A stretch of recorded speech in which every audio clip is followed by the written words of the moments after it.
नमस्कार, मैं कीर्ति अहरवाल और आप देख रहे हैं बुंदेली टीवी। 1.25 मानस पाठ में 9 कुंडीय अति गणपति यज्ञ एवं गणेश महापुराण प्रारंभ। 1.25 मानस पाठ श्री आनंद कंदयालु आश्रम में 9 कुंडीय अति गणपति यज्ञ एवं गणेश महापुराण प्रारंभ हुआ, जिसमें बड़ी संख्या में भक्तजन पवित्र कलश लेकर यात्रा करते नजर आए। कलश को शुभता और पवित्रता का प्रतीक माना जाता है और इसे शोभा यात्रा में प्रमुख स्थान दिया जाता है।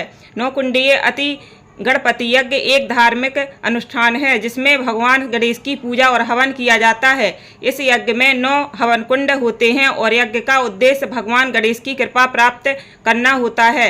यह यज्ञ आमतौर पर गणेश चतुर्थी या किसी विशेष अवसर पर किया जाता है, जैसे कि नए कार्य की शुरुआत, विवाह, गृह प्रवेश या किसी संकट से मुक्ति पाने के लिए। यज्ञ के दौरान विशेष मंत्रों का उच्चारण और हवन सामग्री की आहुति दी जाती है। यह माना जाता है कि यह यज्ञ विशेष रूप से शुभ और कल्याणकारी होता है।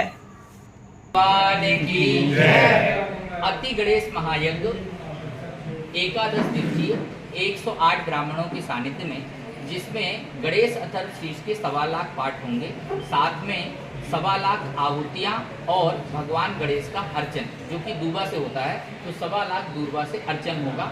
और यह अर्चन 11 दिवस मतलब कि 11 दिन तक चलेगा, चतुर्थी से अनंत चतुर्दशी तक। तो लोग कहेंगे ये तो 10 ही दिन होंगे, तो तिथियाँ बढ़ती भी हैं घटती भी, उसके अनुसार जो है लगभग कोई एक तिथि बढ़ रही होगी, तो ये 11 दिवसीय अनुष्ठान हो गया। और इस अनुष्ठान से विश्व शांति प्रथम, द्वितीय सर्व ऐश्वर्य, क्योंकि ऐश्वर्य केवल देवता ही देता है, देवता ही देवज्ञ की प्राप्ति का प्रधान कारण है। अगर मानव से आपको देवत्व की ओर बढ़ना है तो, और दमोहवासियों से बड़ा देवज्ञ किसी को मानता नहीं, क्योंकि 1.25 लाख रामचरितमानस के पाठ जहाँ की जनता ने सुन लिए हो, समझिए उसका आध्यात्मिक चेतना या उसकी आध्यात्मिक त्वरा कितने ऊपर होगी। तो इस दमोह को बारंबार यह सौभाग्य मिल रहा है और अब 1.25 लाख जो है पुनः 1.25 लाख की ओर अग्रसर है। आप सभी के साथ मैं बारंबार इस गणेश यज्ञ में दमोह की जनता के साथ साथ मध्य प्रदेश और हमारे देश और विश्व पटल पे जो भी लोग आना चाहते हैं, जिस भी माध्यम से आना चाहते हैं, वह अपनी उपस्थिति दर्ज कराएं और सर्व ऐश्वर्य को देने वाले भगवान गणेश, जो कि विघ्नों का भी हरण करते हैं, विघ्न हरण और मंगल करण। कोई भी देवता एक साथ 2 काम नहीं करता, लेकिन गणेश एक साथ 2 काम करते हैं, इसलिए उनके साथ 2 चीजें हैं, एक रिद्धि और एक सिद्धि। रिद्धि होगी तो सिद्धि नहीं होगी, सिद्धि होगी तो प्रसिद्धि नहीं होगी, लेकिन गणेश जी इन सबको देने वाले हैं। तो आप सभी आइए, बारंबार आपसे। ये दूरबा जो चढ़ाई जाएगी, दूरबा से जो यज्ञ होगा, दूरबा का क्या महत्व है और उससे क्या है? दूरबा एकमात्र ऐसा विषय है जो कि हमें ठंडक पहुंचाती है, बहुत ठंडी होती है वो आयुर्वेद के, और इसके आयुर्वेद के जो फायदे हैं, जब आयुर्वेद में इतना फायदा तो फिर वेद ध्वनि में कितना फायदा होगा। जैसे दूरबा में आप चलेंगे तो उससे आपके ये जो नॉर्मल ब्लड प्रेशर वगैरह होते हैं, जो शुगर होते हैं, अपने आप कंट्रोल चलने मात्र से। अब अगर उसको आप पी लें तो दुर्वासा ऋषि का नाम दुर्वासा पड़ा क्यों? कि उन्होंने 10,000 वर्षों से दूरबा का रस पिया था। मान बहुत ठंडा होता है, अगर नाक में आपके ब्लड आ जाए तो सबसे पहले दूबा का रस डालते हैं, बच्चे तक डालते हैं, हमारी तो छोटी बात। इसलिए दूबा से हम जो विश्व में ये आक्रांत भाव पैदा हो गए ना, इस आक्रांत भाव को समन करना चाहते हैं।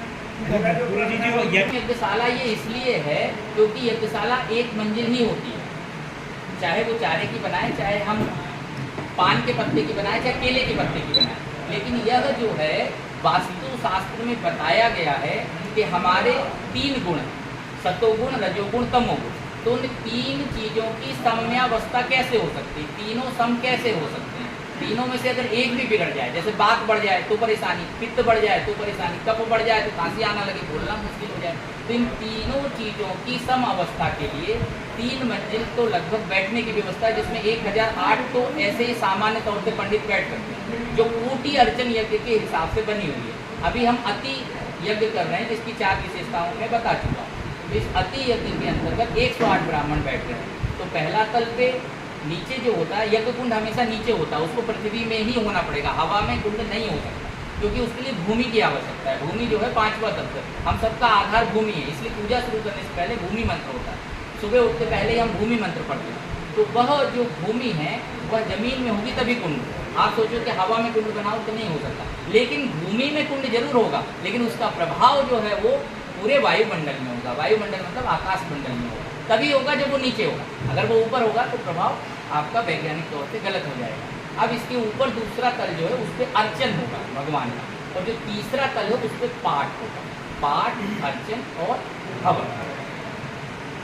हमारे जो ग्रह हैं उन ग्रहों की छाया जिस प्रकार से पड़ती है, जैसे आपका हाथ है, मोबाइल लिए हुए है तो मोबाइल की जो छाया पड़ रही है ना, वो मोबाइल तत्सम है, आपके चश्मे की छाया चश्मे तत्सम है। तो जो नवग्रह की जो प्लेनेट आप कहते हैं वो जब छाया देते हैं तो उनका आकार ऐसा हो जाता है, जैसे चंद्र बढ़ता है और घटता है।